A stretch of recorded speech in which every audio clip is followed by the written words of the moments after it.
Hello guys, আসসালামু আলাইকুম। Welcome to my YouTube channel আরবি ফিউচার ক্রিয়েশন। আজকে আপনাদেরকে দেখাবো ব্রাহ্মণবাড়িয়া 250 শয্যা বিশিষ্ট সদর হাসপাতাল, সরকারি হসপিটাল। তো আমি এদের পরের দিন গেছিলাম শুক্রবার, ফ্রাইডেতে। তো আমি আপনাদেরকে আজকে পুরোটা হসপিটালের ভিতরে এবং বাইরের এবং লাশ কাটা ঘরের কিছু অংশ তুলে ধরার চেষ্টা করব, দেখানোর চেষ্টা করব। আশা করি আপনারা ধৈর্য সহকারে সম্পূর্ণ ভিডিওটা দেখবেন। তো সরি, ঠান্ডা লাগছিল আমার। যাই হোক, তো আজকে আপনাদেরকে আমি সম্পূর্ণ হসপিটাল ঘুরে একটু দেখানোর চেষ্টা করবো, ভিতর এবং বাইরের যে অবস্থানগুলো। তো এ হচ্ছে পোস্টমর্টম যে লাশ কাটা ঘরের যে রাস্তা, এটা হচ্ছে সেই লাশ কাটা ঘরের রাস্তা। তো যাই হোক, আমরা একটু রিপ্লে করে দেখি। তো এখন আমরা আস্তে আস্তে লাশ কাটা ঘরের সামনের দিকে যাচ্ছি। একটু রিপ্লে করে দেখি আমরা যে ওইখান থেকে যে ভিউটা আসে। তো এটা হচ্ছে সেই পিছনের অংশটা, দক্ষিণ সাইডে।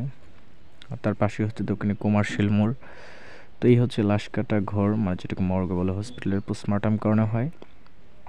সেখানের যে দক্ষিণ সাইডে লাশ কাটা ঘরের সামনে এত পরিমাণ বর্জ্য ময়লা, মনে হচ্ছে যে ডাস্টবিন। এখানে দুর্গন্ধ, থাকা যায় না এখানে এখানে যদিও আমার ভিডিওটা যদি কেউ কর্তৃপক্ষ বা কেউ দেখে থাকেন, আশা করি সবার দৃষ্টি আকর্ষণ করে বলছি, এখান থেকে ময়লার স্তূপগুলো সরালেই ভালো হয়। কারণ বিভিন্ন পোস্টমর্টম রোগী আসে, ডক্টর আসে, রোগীরা আসে। এখানে ময়লার স্তূপ যে এতটা গন্ধ, মানে পরিষ্কার করা হয় না, খুবই নোংরা, এখানে দাঁড়িয়ে থাকা যায় না। যাই হোক, আর যেহেতু আমরা শুক্রবারে গিয়েছি, এখানে কোনো রোগী ছিল না, সম্পূর্ণ তালামারা ছিল। তারপর আমরা তার আগে পিছিয়ে একটু ঘুরে দেখানোর ট্রাই করতেছি। এই হচ্ছে লাশ কাঠাঘর, আর এই হচ্ছে তার আশেপাশের ভিউটা। তো আমি সিম্পলি একটু ভিউ নেওয়ার চেষ্টা করেছি।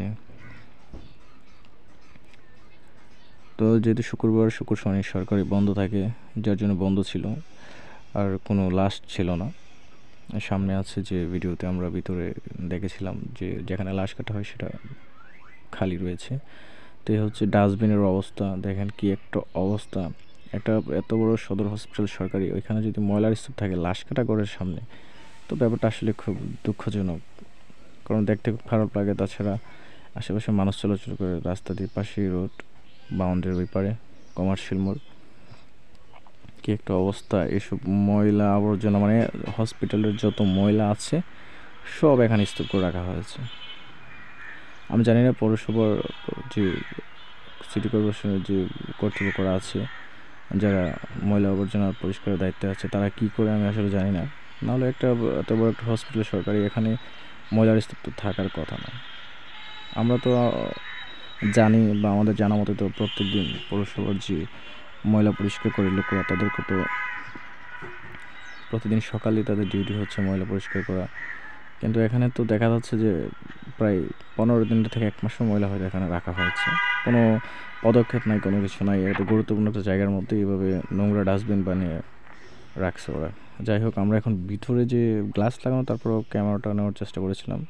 যাই হোক, সামনে গ্লাস, এখানে শুধু দেখা যাচ্ছে যে লাশ যে কাটে যে সিটটা আছে, ওইটা শুধু রাখা আছে, যেটা দিয়ে লাশ আনা হয়। ভিতরেও লাশ নেই, শুধু ফ্যান চলতেছে দেখলাম, আর তালা মারা ছিল। তো ইয়ে হচ্ছে ব্রাহ্মণবাড়িয়া সদর হাসপাতালের লাশ কাটা ঘর, যেটাকে মর্গ বলা হয়। এখানে যারা অ্যাক্সিডেন্টের রোগী আসে, মার্ডারের, ওদেরকে পোস্টমর্টম করা হয়। যাই হোক, আমরা এখন একটু ভিতরে ঢোকার চেষ্টা করব। তো ভিতরে ঢুকলাম। প্রথমে হচ্ছে এখন ইমার্জেন্সি কাউন্টার, যেখান থেকে ইমার্জেন্সি টিকিট কাটা হয়। আর তারপরেই হচ্ছে জরুরি বিভাগ, সামনে জরুরি বিভাগ, যেখানে দেখতে পাচ্ছিলাম আমরা অনেক রোগী, 101 নম্বরে। তো আমরা সোজা চলে যাব যে সার্জারি ওয়ার্ডে, যেটা হচ্ছে পুরুষ ওয়ার্ড। পুরুষ ওয়ার্ড আর মহিলাদের ওয়ার্ড সম্পূর্ণই আলাদা। তো আমার এক রিলেটিভ, আমার দোলাভাই, দোলাভাই বলতে আমার ভাই ধরতে গেলে, তো তার একটা সমস্যার কারণে তাকে সদর হাসপাতালে ভর্তি করা হয়েছিল, মাথাতে আঘাত পাইছিল। তো আমরা এখন সোজা চলে যাব যে সার্জারি ওয়ার্ডে, কারণ এখানে পুরুষ ওয়ার্ড আর মহিলা ওয়ার্ড দুইটি ভাগ করে দেওয়া। তো আসলে যেখান দিয়ে টলি তোলা হয়, বা যাদের হাত পা ইয়ে হয়ে যায়, এদেরকে তোলা হয় এদিকে। সিঁড়ি বেয়ে তো আর টলি তোলা যাবে না। তো আমরা যাই হোক সিঁড়ি দিয়ে না উঠে আমরা এদিকে চলে আসলাম। যারা হুইল চেয়ার, বিশেষ করে যারা হুইল চেয়ার ব্যবহার করা হয় রোগীদের ক্ষেত্রে, টলি ব্যবহার করা হয়। তারপর হসপিটালের যে 3 বেলা খাবার দেওয়া হয়, এগুলো সব এদিকে তোলা হয়। তো আমরা এখন সার্জারি ওয়ার্ডে চলে যাবো সোজা, যেটা হচ্ছে পুরুষ ওয়ার্ড।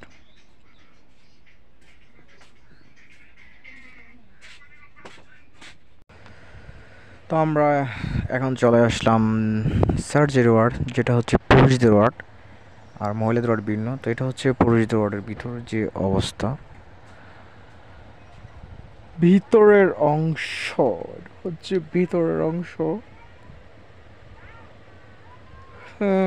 এই হচ্ছে ভিতরের অংশ, যেটা হচ্ছে পুরুষদের ওয়ার্ড। আমার দুলাভাই